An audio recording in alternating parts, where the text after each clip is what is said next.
नमस्कार दोस्तों, बहुत बहुत स्वागत है आपका आज की बात भोर की बात में। चलिए शुरू करते हैं। 20-25 मिनट आपसे बातचीत चलती रहेगी। खबरें बहुत है और सबसे बड़ी खबर जो सारे अखबारों में छपी है वो ये है कि कतर जेल से 8 भारतीय जो है जिनको वहाँ बंद कर दिया गया था और पिछले साल अक्टूबर में संभवतः 22 अक्टूबर को फांसी की सज़ा सुनाई गई थी लोअर कोर्ट के द्वारा कतर के। उसके बाद फिर जो है दूसरे कोर्ट में उनकी फांसी की सज़ा को रद्द करके सज़ा कम की गई थी और तब से जो है पूरे भारतवर्ष में ये चर्चा का विषय बना हुआ था कि आखिर इन 8 भारतीयों का भविष्य क्या होगा। तो बहुत बड़ी खुशखबरी है कि कतर जेल से 8 भारतीय रिहा और प्रधानमंत्री नरेंद्र मोदी ने इस पूरे मामले पर खुद नज़र रखी थी और उनके साथ अजीत डोवाल जो उनके रक्षा सलाहकार हैं वो भी लगे हुए थे और एक बड़ी कूटनीतिक जीत हुई है और पूरे देश में इसका स्वागत किया गया है और सारे अखबारों ने इस खबर को हेडलाइंस दी है, पहले पन्ने पे छापा है, पहली खबर के तौर पे छापा है। तो कूटनीतिक लिहाज से ये काफ़ी इम्पोर्टेंट समझा जा रहा है और इसमें जो है हमारा जो विदेश मंत्रालय है, भारत का विदेश मंत्रालय, उसने बड़ी अहम भूमिका निभाई और इधर उधर की अनर्गल बयानबाजी न करते हुए चुपचाप और बेहद डेलिकेट तरीके से इस पूरे ऑपरेशन को अंजाम दिया। और इसमें प्रधानमंत्री नरेंद्र मोदी ने भी जो है निजी तौर पर इंटरेस्ट लिया इस पूरे मामले में। शुरू से ही वो इस पर नज़र रखे हुए थे और वो COP जो मीटिंग हुई थी तो वहाँ पर कतर के जो अमीर हैं हम्मद साहब, शेख तमीम बिन हम्मद अल थानी से मुलाकात की थी दिसंबर में पिछले साल और उनसे इस मामले को उठाया था और उसके बाद ये हुआ है। 7 लोग आ चुके हैं, जो 7 लौटे हैं उनमें उनके नाम मैं पढ़ देता हूँ। वो हैं captain retired Navtej Gill, Saurabh Vashishtha, commander retired हैं ये, पूर्णेंदु तिवारी, अमित नागपाल, SK गुप्ता, BK वर्मा, सुगु नाकर पकाला और नाविक रिटायर्ड हैं रागेश। इसमें से 7 लोग आ गए हैं और पूर्णेंदु तिवारी अभी जो है दोहा में है, उनकी बहन के मुताबिक वो भी आ जाएंगे। 7 ये लोग ये कल शाम को दिल्ली उतर गए, दिल्ली एयरपोर्ट पे, जहां उनका स्वागत किया गया और देर आयत दुरुस्त आयत के साथ ही इस पूरे मामले का पटाक्षेप हो गया और इसका स्वागत किया है। केंद्रीय मंत्री हरदीप सिंह पुरी ने सोशल मीडिया मंच X पर एक पोस्ट में लिखा उन्होंने कि दुनिया में कहीं भी किसी भी भारतीय पर संकट आया हो तो उसकी सुरक्षित स्वदेश वापसी ही मोदी की गारंटी है। तो बहुत ही अहम ये मसला सुलझा लिया गया और गौरतलब है कि हमारे प्रधानमंत्री नरेंद्र मोदी कल दोहा भी जा रहे हैं और वहाँ अबू धाबी में एक भारतीय मंदिर का उद्घाटन करेंगे 14 तारीख को और उसके बाद वहाँ से वो UAE की यात्रा के बाद जो है वो दोहा भी जाएंगे और जहाँ वो मिलेंगे उनसे शेख तमीम बिन हम्मद अल थानी से धन्यवाद ज्ञापित करेंगे। तो देखा जाए तो कतर और भारत के रिश्ते जो है ये और मजबूत हुए हैं, पहले से भी मजबूत थे। तो ये एक अच्छी खबर थी, मैंने सोचा पहले आपको इसी से रूबरू करा दूं। उसके बाद दूसरी खबर जो सभी अखबारों ने छापी है वो है पटना, बिहार में। हाँ जी हाँ, कल बिहार में नीतीश कुमार की सरकार, NDA सरकार ने जो है विश्वास मत हासिल कर लिया। विश्वास मत में पक्ष में 129 वोट पड़े और विपक्ष में 122 माफ कीजिएगा 112 पड़े, मतलब वॉकआउट कर दिया था हालांकि विपक्षी सदस्यों ने, लेकिन था 112 के करीब इनके पास था। तो 3-4 इनके भी कम हो गए थे, 3 तो उनके पाले में जाके बैठ गए थे ना, जो इनके 3 विधायक थे RJD के, तो वो उसी में जाके बैठ गए थे उनके पाले में। तेजस्वी का भाषण जो है कल बड़ा चर्चा का विषय रहा सदन में, जो उन्होंने भाषण दिया और उन्होंने बड़ी एक अच्छी बात बोली है, यूँ कहें इम्पोर्टेंट बात बोली, जिसको सारे अखबारों ने छापा है। वो ये कि क्या मोदी जी अपनी गारंटी जो देते हैं तो मोदी जी इस बात की गारंटी देंगे कि नीतीश फिर नहीं पलटेंगे। साथ ही साथ उन्होंने कहा कि नीतीश को हम अपना गार्जियन मानते थे, पिता समान मानते थे, दशरथ मानते थे और किसी कैकेयी के कहने पे जो है वो उनको वनवास भेज दिए और अभी भी उनको सतर्क रहना चाहिए कैकेयी जैसी महिलाओं से, या जो भी हो, कैकेयी के स्वभाव का कोई बंदा अगर उनके साथ है अभी तो उसे सतर्क रहना चाहिए। तो काफ़ी तेज़ तर्रार भाषण दिया उन्होंने, तेजस्वी यादव ने। बहरहाल, लेकिन ये एक बड़ी उठापटक रही विश्वास मत हासिल करने के लिए। ऐसा पहले नीतीश कुमार के साथ कभी नहीं हुआ।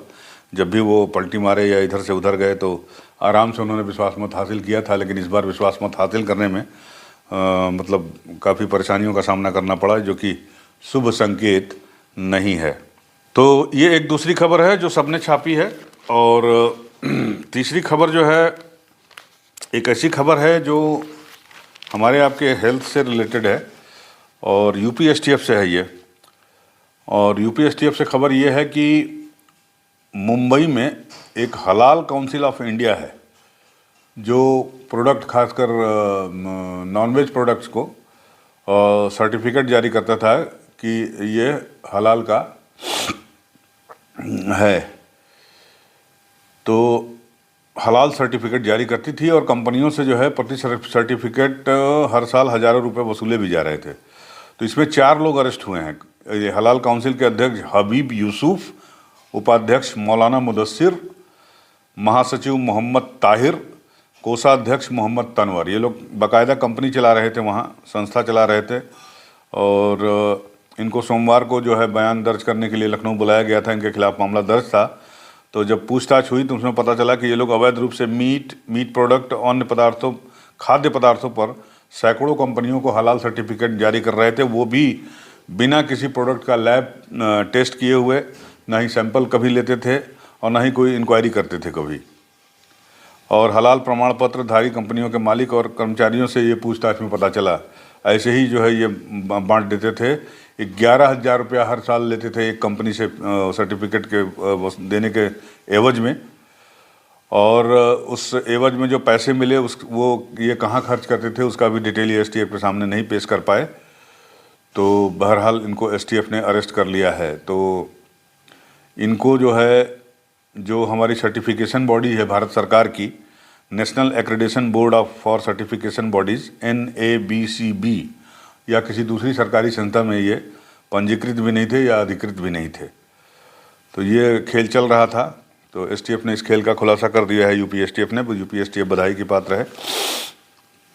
तो ये भी एक खबर है, सब जगह छपी हुई है। और अब आते हैं, हालांकि अखबारों में छोटी सी खबर छपी है ये, लेकिन बाकी जगहों पे जो है ना, सोशल मीडिया पर कल से ये चल रहा है। और उसमें जो है ये है अशोक चौहान के बारे में। लेकिन अशोक चौहान से पहले हम आपको ज़रा बता देते हैं कि उत्तर प्रदेश में समाजवादी पार्टी ने लोकसभा के पहले अपने 7 प्रत्याशी घोषित कर दिए थे। अब राज्यसभा के चुनाव होने जा रहे हैं, इसी महीने की 27 तारीख को होंगे। तो उसमें कल 3 नाम समाजवादी पार्टी ने डिक्लेयर कर दिए। पहला नाम तो उसमें ये रामजी लाल सुमन का है, दलित चेहरा है, समाजवादी पार्टी के संस्थापक सदस्यों में से एक हैं। मुलायम सिंह यानी नेताजी के बहुत करीबी माने जाते हैं ये। और फिरोज़ाबाद से करीब 3 या 4 बार सांसद भी रह चुके हैं। पिछला चुनाव 2019 में भी फिरोज़ाबाद से लड़े थे लेकिन हार गए थे। और उनकी जगह इस बार अक्षय यादव को टिकट मिला है, जो राम गोपाल यादव के बेटे हैं। और इनको जो है वहाँ भेजा जा रहा है, राज्यसभा भेजा जा रहा है। और माना जाता है कि समाजवादी पार्टी का दलित चेहरा ये होंगे राज्यसभा में, संसद में। दूसरा नाम जो है वो जया बच्चन का है। जी हाँ, अमिताभ बच्चन साहब इन दिनों मंदिर में घूमते दिखाई दे रहे हैं, लेकिन जया बच्चन साहब जो है राज्यसभा में फिर एक बार जा रही हैं। और उनकी सिफारिश बताया जा रहा है कि डिम्पल ने की है। डिम्पल यादव जो अखिलेश यादव जी की पत्नी हैं और मैनपुरी से सांसद हैं। तो उनके सिफारिश पर जो है इनको एक बार फिर से राज्यसभा भेजा जा रहा है, 5वीं बार भेजा जाएगा इनको। और अखिलेश यादव भी इनको जया आंटी कहते हैं। तो इनकी दावेदारी हो गई है। और एक तीसरा नाम जो है वो थोड़ा सा अनएक्सपेक्टेड कह सकते हैं आप। हालांकि मेरे लिए अनएक्सपेक्टेड नहीं है, क्योंकि मुझे पता है कि ये काफ़ी गहरे तक जुड़े हुए हैं समाजवादी पार्टी और उनके मुखिया अखिलेश यादव जी से। ये हैं आलोक रंजन, यूपी के रिटायर्ड IAS अफसर और रिटायर्ड चीफ सेक्रेटरी के पद से रिटायर हुए। अखिलेश यादव जब CM हुआ करते थे तब ये चीफ सेक्रेटरी हुआ करते थे। और काफ़ी बड़े बड़े काम जो अखिलेश यादव के हैं, आलोक रंजन साहब ने चीफ सेक्रेटरी के तौर पर उसको पूरा किया, काफ़ी कुशलतापूर्वक। नौकरशाही पे बिल्कुल लगाम रखी और काफ़ी कुछ पावर हासिल था। सबसे बड़ी बात तो ये है कि जब ये चीफ सेक्रेटरी थे तो अपनी फुल पावर का उपयोग करते थे। इनके देख रेख में बना वो आपका लखनऊ आगरा एक्सप्रेसवे बना, मेट्रो बना, और भी जो आप लखनऊ में अखिलेश के काम देख रहे हैं, ये आपका इकाना स्टेडियम आप देख लीजिए वो बना, और भी जो काम है मेदांता हॉस्पिटल के लिए बुनियादी सुविधाएं जो है इन्होंने इकट्ठा करवाई जल्दी से। तो बहुत सारे काम ऐसे किए हैं जिसमें इनका योगदान रहा, और उसके बाद से ये रिटायर होने के बाद से भी समाजवादी पार्टी से जुड़े रहे। पिछला मैनिफेस्टो जो 2019 का बना था समाजवादी पार्टी का, माना जाता है कि आलोक रंजन साहब ने ही उसमें काफ़ी महत्वपूर्ण भूमिका निभाई थी घोषणा पत्र बनाने में। और जिस दिन घोषणा पत्र जारी हुआ था समाजवादी पार्टी का 2019 विधानसभा चुनाव के लिए, उस दिन ये मंच पे थे। हालांकि इनके मंच पे खड़े होने से कुछ चर्चाएं भी हुई थी, लेकिन बहरहाल अब अखिलेश यादव ने जो है इनको इनका इनाम वापस रिवार्ड दिया है, वापस इनको राज्यसभा भेजने की तैयारी कर ली है टिकट देने के लिए। कायस्थ बंधुओं के लिए भी एक हर्ष का विषय होना चाहिए, गर्व का विषय होना चाहिए कि कायस्थ बंधु को जो है समाजवादी पार्टी राज्यसभा भेज रही है। तो ये तीनों आदमी आज नामांकन करेंगे। उम्मीद है कि जया बच्चन, आलोक रंजन और रामजीलाल सुमन, ये तीनों आदमी आज अपना राज्यसभा के लिए नामांकन करेंगे, संभवतः दोपहर में 12 साढ़े 12 बजे। और बीजेपी के जो कैंडिडेट्स हैं, जो नाम मैंने अपने चैनल पे दिए हैं, आपको दिखाए हैं, कल एक खबर डाली है मैंने, तो वो 14 तारीख को बसंत पंचमी के दिन नामांकन करेंगे। तो 10 सीटों के लिए नामांकन हो रहा है, मतलब चुनाव होगा यूपी से राज्यसभा के लिए। अब तक 25 नामांकन पत्र बीत चुके हैं। 15 फरवरी तक नामांकन होगा, 16 फरवरी को नामांकन पत्रों की जांच होगी और 20 फरवरी तक नाम वापस लिए जाएंगे, और ज़रूरी हुआ तो 27 फरवरी को सुबह 11 बजे से शाम 4 बजे तक वोटिंग कराई जाएगी। तो ये खबर है। तो आइए आते हैं अब अशोक चौहान पे। अशोक चौहान जो है महाराष्ट्र में एक जाना माना चेहरा है कांग्रेस का, और 2 बार मुख्यमंत्री रह चुके हैं, और एक बहुत ही कद्दावर चेहरा है। विलासराव देशमुख के बाद अशोक चौहान जो है एक बड़ा ही जाना माना नाम था। तो अशोक चौहान जी ने कल कांग्रेस की प्राथमिक सदस्यता से इस्तीफा दे दिया, साथ ही साथ विधायक पद से भी इस्तीफा दे दिया। माना जाता है कि ऑपरेशन लोटस, जो ऑपरेशन कमल चल रहा है बीजेपी का तमाम राज्यों में, उसके तहत ये हुआ है और समझा ये जा रहा है। हालांकि इन्होंने औपचारिक तौर पर अनाउंस नहीं किया है, इनकी घोषणा नहीं हुई है, लेकिन माना ये जा रहा है कि ये बीजेपी में शामिल होंगे। 17 फरवरी को अमित शाह का दौरा प्रस्तावित है महाराष्ट्र का, तो 17 फरवरी को ये जा सकते हैं।